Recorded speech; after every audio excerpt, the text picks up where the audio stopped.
Hi everyone, and welcome to the latest episode of Dissidents and Dictators. I'm Elisha Maldonado. Here with me, of course, is my bird-watching co-host, Casey Michelle. Say hi. Hello. We've got another full episode for you today.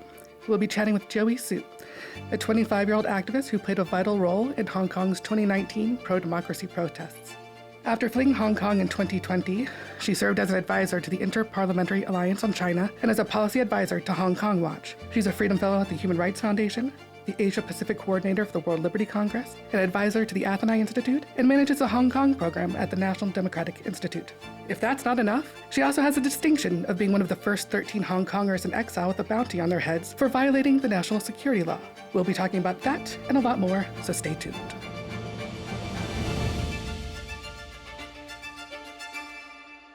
Joey, thank you so much for joining us today. Thank you for having me. How do you make the time with that busy schedule and the mischief of going up against China every day? Well, it's been very, very hard. I'm just one person. I've only got 24 hours a day. And then with the Chinese Communist Party that we are fighting against with so much power, resources, and money, it has been really an uphill battle every single day. However, I think I'm really privileged enough to have so many great allies from the community, Hong Kongers in exile, and then most importantly, other really amazing allies from the Tibetan, Uyghur, and other communities also impacted by the CCP. I think it is the collective, allyship that is bringing us together and allowing us to really contribute to the fight. Joey, reading through your bio as Elisha just did so flawlessly right there. It's when I first saw this, I just assumed you were mid-career, late career. I don't know. And then I saw you're only 25 years old and you already have this incredible resume, to say nothing of the bounty, which we're going to talk about in a little bit. I know this began, back in 2019 during the protests that we saw. I was wondering, Joey, if you could actually just take us back a little bit to that period. I mean, and this is something we like to ask some of our guests sometimes. I mean, is this something from, you as a child, you had someone you looked up to that you said, this is going to be my path, I'm going to model my pro-democracy activities on them? Or was this something that, I don't know, were you in university, you were in school? When did this really begin for you? What point do you look back to and say, that's when things started, and all of a sudden here you are on this path that's followed for years after? The catalyst that sort of inflamed action. Yeah, I think after I came to Washington, D.C., after, leaving Hong Kong, whenever people got to know that I was only 20-something years old, they would all be very, very surprised and shocked, and obviously feel bad for me for having to, go into exile at such a young age. But I think my passion for social issues was really, shaped at a very, very young age. I grew up in a very, strict Asian household. I grew up with my grandmother, who is like a, what we call a tiger parent. She did not, support me, reading novels, short stories, watching,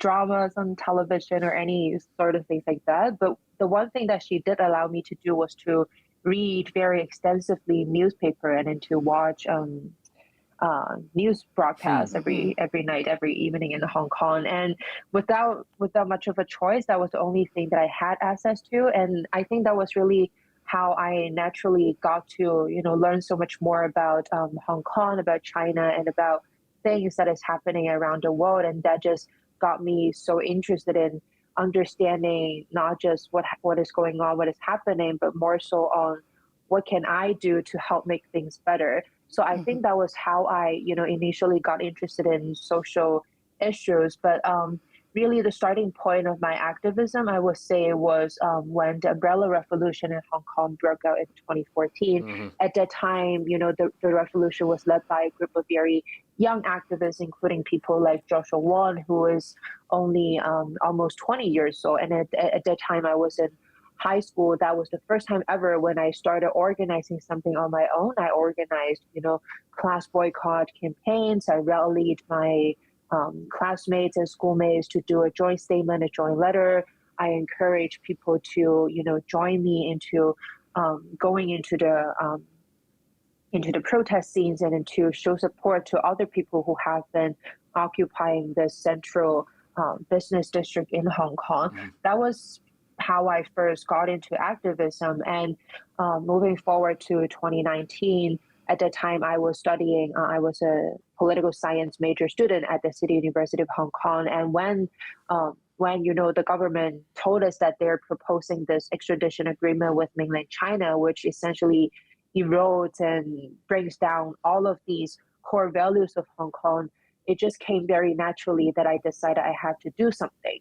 And at that time, I was serving on the student union, and just very naturally, I became a more public-facing activist, organizing larger rallies in Hong Kong.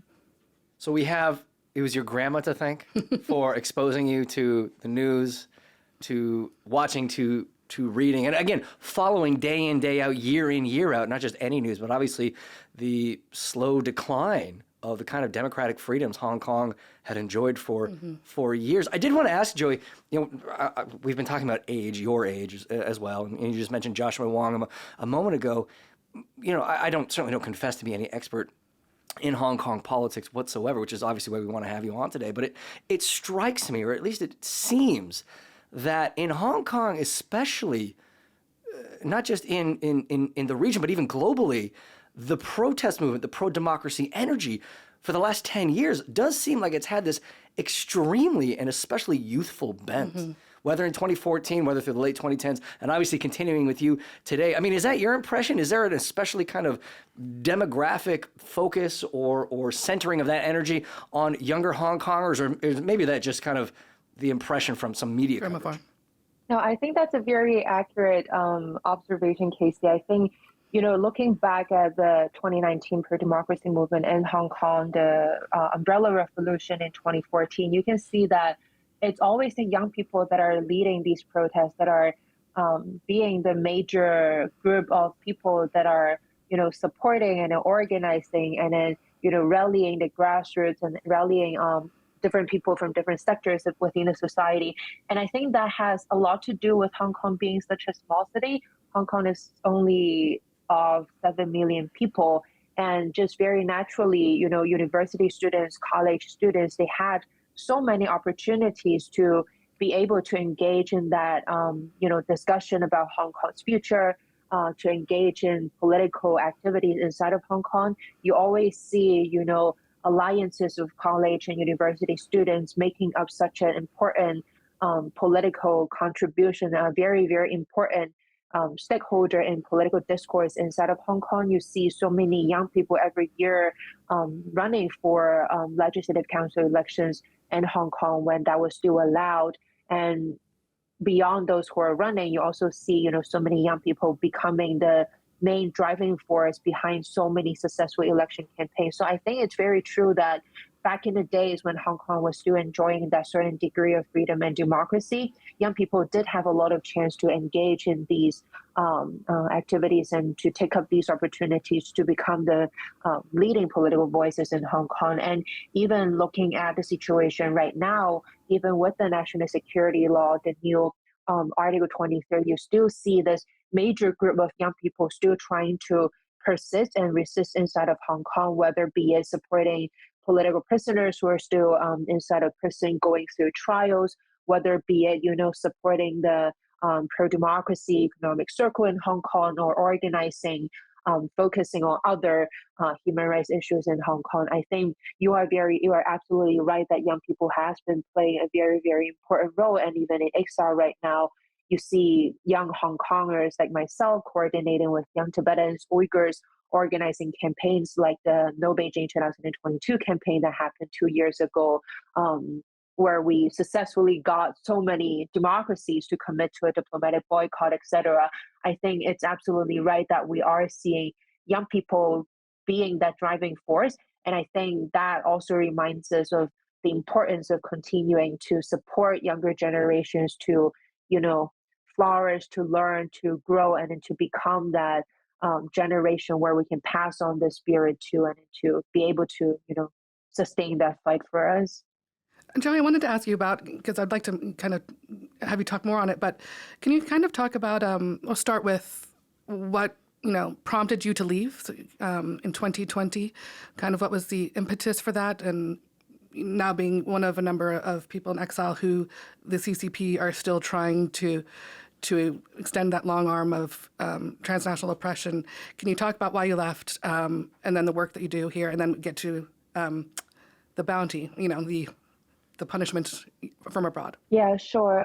So back in 2019, I became a more public-facing student leader, organizing a lot of these pretty large-scale protests and demonstrations and rallies, all that sort of, disobedience activities inside of Hong Kong. And ever since then, I have been exposed, and all of my personal information, my ID number, my email address, my home address, my school, obviously, my major, all that sort of information, and even for my parents, my brothers, and my grandmother's information, all of those personal information and details about my family have been, exposed and circulated online by these pro-Beijing actors. So at that point, starting from that point, I already feel very unsafe, not for myself.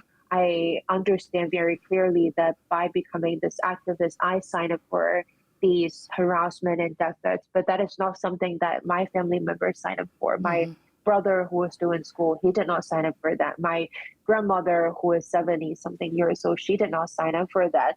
So starting from that point, I already felt, unsafe for my family members. However, after those online harassments and threats, those kind of harassment later on translated into, physical harassment and threats, to a point where every single day I would be followed by suspicious people who I assumed to be plainclothes police officers, Right. and also later on, after the implementation of the national security law, people whom I suspect to be national security agents. Every single day, they would be following me to underground stations, metro stations. Whenever I go to a meeting, they would be following me to that single building. Every night when I go home, they would be following me again. And that kind of following and harassment really intensified to a point where it gotten so bad after the national security law. And through those years, I know that what I have been doing, organizing grassroots efforts, and then more so beyond that, or also the fact that I'm organizing international advocacy for Hong Kong, calling for sanctions against Hong Kong officials and Chinese officials. I know that that is something that has clearly overstepped the Chinese Communist Party, the Hong Kong authorities' red line. And I understand very clearly that if I don't leave after the national security law, I would be put into jail, and I would be sentenced to 10 years or even a lifetime in prison. And because of my connections with, politicians overseas, it was, I think, August 2020 that I had received a message and a warning from connections that I had in Washington, D.C., telling me that we think this is the last chance for you to leave, or else you will be put into prison. So, upon receiving that warning, I started thinking very seriously whether or not I should leave Hong Kong. The first time, it was August, I bought my first ticket to leave Hong Kong, but I did not board that flight because I was still thinking that maybe there is still a chance for me to, advocate from on the ground. All the people that I love are in Hong Kong. How could I leave them? So the first time I bought a ticket, I did not board that plane. I did not leave. However, again, I kept receiving warnings from those people that I talked to, other people. At the same time, I continue, engaging with international actors. I continue, speaking at panels organized by the European Parliament, et cetera, et cetera. And then it was towards the end of September that I received a final warning that this is really, really your last chance. Don't make us, tell you to leave again. So the second time I bought another ticket, and this time I finally boarded that plane that left Hong Kong. And yeah, that was my story of, having to go into exile. And Joey, how long after that did you learn that there was this bounty, again, that you were one of the very first Hong Kongers in exile to have this bounty placed upon you? As Elisha mentioned, obviously a clear sign of transnational repression. Was that soon after? Did you have to wait some time? Yeah, it was actually almost 2 years after I have left Hong Kong. Um, it was actually 3 years after I have left Hong Kong. I left late 2020, and then the bounty came on December 13th, 2023, which is a few months ago. Um, During those 3 years, I have always known that the authorities is watching me. Every time I testify before the Congress on, humanitarian pathways for Hong Kong or sanctions against Hong Kong and Chinese officials, immediately the next day you will see an article trying to defame me, trying to attack me on Wenhui Bao and Dagong Bao, which are state-run media in Hong Kong, and you will see these articles accusing me of being, the usual, the CIA agent or being paid by the U.S. government. You will see all these, articles circulated on WeChat, on these, Chinese state-run social media platforms, etc. So I have always known that they are watching me. They want to take revenge to what I have been doing, what I have been advocating for Hong Kong overseas. But it wasn't until December 13th that the bounty actually came with this international arrest warrant and then the 1 million Hong Kong dollar bounty. Did you know that the bounty was coming? Did you have a heads up? And then I guess I'm just wondering what that was like when you Yeah. learned that all of a sudden there's this, what is this, $1 million? Yeah, one. On your, I mean, what was that like learning about that? And what was going through your brain? Yeah, so, as you may remember, the first batch of the bounty came in July 2023. That time they were asking to arrest 6 Hong Kong activists who are overseas, and immediately after that first batch came out, I was warned by connections that I still had on the ground that my name will be appearing in the second batch. So it was since July that I have known that my name will likely be in the second batch. Um, as I said, I have always known that the Hong Kong authorities is, watching me, tracking my activities very, very closely. So I have always been trying to prepare myself mentally for that bounty or for whatever form that revenge is in. Ever since I left Hong Kong, I tried my very best to prepare myself for that, which includes, of course, preparing myself mentally for that, and also I have stopped talking to my family ever since I left Hong Kong, which is 3.5 years ago, for the fact that I know if one day I am to be persecuted or to become this wanted uh, fugitive under the Hong Kong authorities' national security law, I know for a fact that my family members will be put at a very, very great risk of being, interrogated, arrested, or even put into prison for their ties with me. So I have been preparing myself for 3 years, and specifically after people gave me warning in July 2023. But honestly, still, when the bounty came the morning of December 13th, I immediately realized that no mental preparation would ever be Right. enough. I woke up to the news from Reuters, I believe, where they have this headline saying that 5 more overseas activists now wanted by the Hong Kong authorities, including one American citizen. Immediately, I saw my picture, my Hong Kong ID photo taken when I was 18 years old in Hong Kong, the very, very young, inexperienced me. I saw the picture and I immediately knew what happened. I have a bounty on me right now. I have this arrest warrant on me right now. I thought I would be prepared. I thought I would be calm, but the reality is I wasn't calm. I was nervous and I was panicking. I was anxious. I did not know what to do, not for myself, because I know that here in the US, I am safe. There's no way they can come get me. But I am extremely, extremely worried about my family and friends who are still inside of Hong Kong. The immediate thought that I had was, where are they? Are they okay? Are they going to be brought into interrogation? I immediately thought of my grandma, my brother. I immediately thought if they would be taken into interrogation for things that I have been doing overseas, which they have absolutely no knowledge of. So it's just that now thinking back, I can still remember, that morning I woke up to the news, was panicking, the first thing that I did was, wanting to check on them, but I haven't been talking to them in 3 years, and I know that talking to them right now wouldn't be safe. So, yeah, it was a mixture of a lot of emotions. It's interesting too, that as you noted, you're an American citizen as well. So the CCP isn't just coming after a Hong Kong or an exile, but also an American citizen. Yeah, I think a lot of people, in the past don't realize how is the national security law or anything that the Chinese government or the Hong Kong government has been doing, violating human rights, cracking down on democracy is relevant to them. However, I think after my bounty came out, that served as a awakening call for some people that I know of, seeing that me being an American citizen, advocating here in the US, encouraging my representatives to stand up for freedom, democracy, and human rights, and all these things that I have been doing in the U.S. as a citizen have got me to becoming a wanted person under the national security law.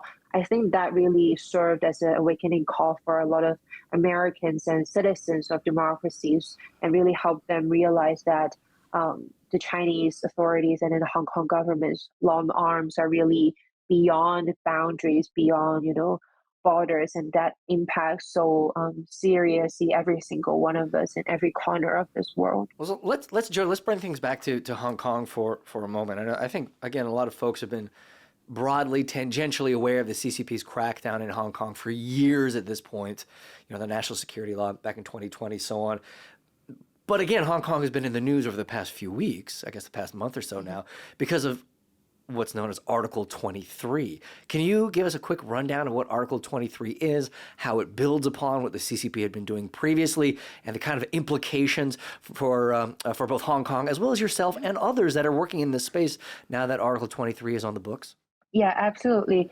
The Hong Kong authorities have been cracking down on on-the-ground protests and then threatening activists who are advocating from overseas with the national security law. But this new legislation, the Article 23, it further prohibits a lot of very broadly defined disobedience, including, under the names of treason, sedition, thief of state secrets, and espionage, or even, collaborating with what they consider as a foreign political organization from conducting political activities inside of Hong Kong, or simply establishing ties with foreign political organizations. All of these could be seen as a violation of Article 23.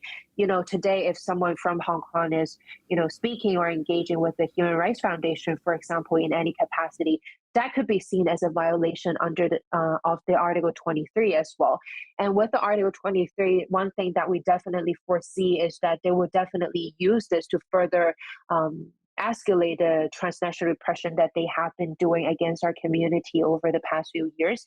They want to silence our activism overseas. They want to stop us from talking, engaging with politicians overseas, from encouraging sanctions against the Hong Kong and Chinese officials, from building alliances with other communities oppressed by the CCP, or other communities oppressed by regimes that are friendly to the CCP. All of these things we will see them doing. And furthermore, we will also see them, exploiting the Article 23 to potentially have democracies, to pressure democracies into extraditing activists that they're targeting back to Hong Kong. That is also a possibility as well. And another thing that I wanted to highlight also is that both the national security law and Article 23 that we're talking about, both of them have extraterritorial jurisdiction. So that's why we have been saying, that's why we have been emphasizing really that the national security law and Article 23 is not just legislations that will impact Hong Kongers or Chinese people or those that are inside of China or Hong Kong, that impacts every single one of us here in the US, in the UK, or other countries as well. Yeah, what the CCP is doing in Hong Kong and to Hong Kongers is by no means limited to Hong Kong or even just to Hong Kongers themselves. I mean, this, Elisha, you and I were at a dinner not long ago talking about Jimmy Lai, obviously the jailed democracy activist. And, some of the things that we were talking about at the dinner, to my mind that stuck out on my end is that I think a lot of folks right now are certainly paying attention to the news in places like Ukraine and what that may potentially mean for places like Taiwan, and then the kind of broader conversations about democracy itself. But I think a lot of folks have forgotten, certainly didn't pay enough attention to at the time, and maybe still aren't even paying enough attention to the example that Hong Kong set, even before what we saw in Ukraine, and certainly before what may take place in Taiwan. And Joey, this gets back to your work, why your work is so important, highlighting what the CCP has done and obviously continues to do in Hong Kong to Hong Kongers and obviously to activists like yourself. I did want to ask, while we have a little bit of time left for you, Joey, what you're working on these days. Again, I'm sure you don't sleep at all based on your resume alone. But what kind of projects are you working on that you can share with us today? Yeah, so there are mainly two areas of work that I have been focusing on. So first of all, obviously advocating for Hong Kong, building our very, very new, very young diaspora community all across the US and across the world. One thing that we have been really advocating for is for Hong Kong to stay under the international spotlight, with so many affairs happening all across the world in Ukraine, in the Middle East, and elsewhere in Taiwan, for example. It is really easy for, stakeholders, for international lawmakers to overlook the importance of taking Hong Kong seriously, because Hong Kong really is a lesson that the world should be learning from Hong Kong. You see how the CCP is capable of turning an international financial center into this place where there's only about 7 million people. You have almost 2,000 political prisoners. I think that is one thing that we really wanted to the world to be able to see and then learn from. And then secondly, another main area of my work is really much focused on building alliances and coalitions. I think in the past, we have built alliances with the Uyghur Tibetan communities, which led to successful campaigns. And now we're hoping to extend that coalition to, include also Venezuelans, Iranians, Belarusians, Cambodians. All of these communities, you can see from their stories how the CCP is also playing a role in leading to the crackdown and oppression of their people inside of their countries. You see Xi Jinping over the past few years shaking hands with Putin as he invades Ukraine. Yeah. You see him, touring, parading around Iran and Venezuela, while the Venezuelan and Iranian people are suffering from simply wanting their basic rights as a human being. So I think a lot of the times our destinies, our fates are really very much intertwined and interconnected. And collectively, we know that we're always a more impactful voice. So a lot of my time have been dedicating to creating these alliances through, the World Liberty Alliance, where we have activists and human rights defenders from so many countries. We're hoping that we can consolidate that effort and become this one collective impactful voice for democracy against dictators. Well, I think that's pretty awesome. And I think it's very inspiring that you just refuse to bend the knee. I just find that so admirable, despite all the things that you could, the risks that you face and that your family faces, that you refuse to let them win, and you continue to advocate for those, people that you just mentioned. I just think it's really admirable. Joey, how can listeners follow more of your work? Do you have a website? Do you have a social media account they can follow? Yeah, you can find me on X, or known as Twitter. You can also find me on Instagram. And I really encourage all of our listeners to also follow, HRF, WLC. Both organizations have been great allies in supporting our cross-movement coalition building and have been such an important voice and platform for us to amplify our message. So please do follow us, take actions to support our work. Well, we always say that our favorite guests are the ones that bring their followers into HRF as well, especially on social media. So thank you, Joey. Thank you for everything that you have done. Obviously, thank you for joining us today. And I can't wait to see what is next for you. Thank you again for having me. Thanks, Joey. See you soon. The Human Rights Foundation is a nonpartisan, nonprofit organization that promotes and protects human rights globally, with a focus on closed societies. We promote freedom where it's most at risk, in countries ruled by authoritarian regimes.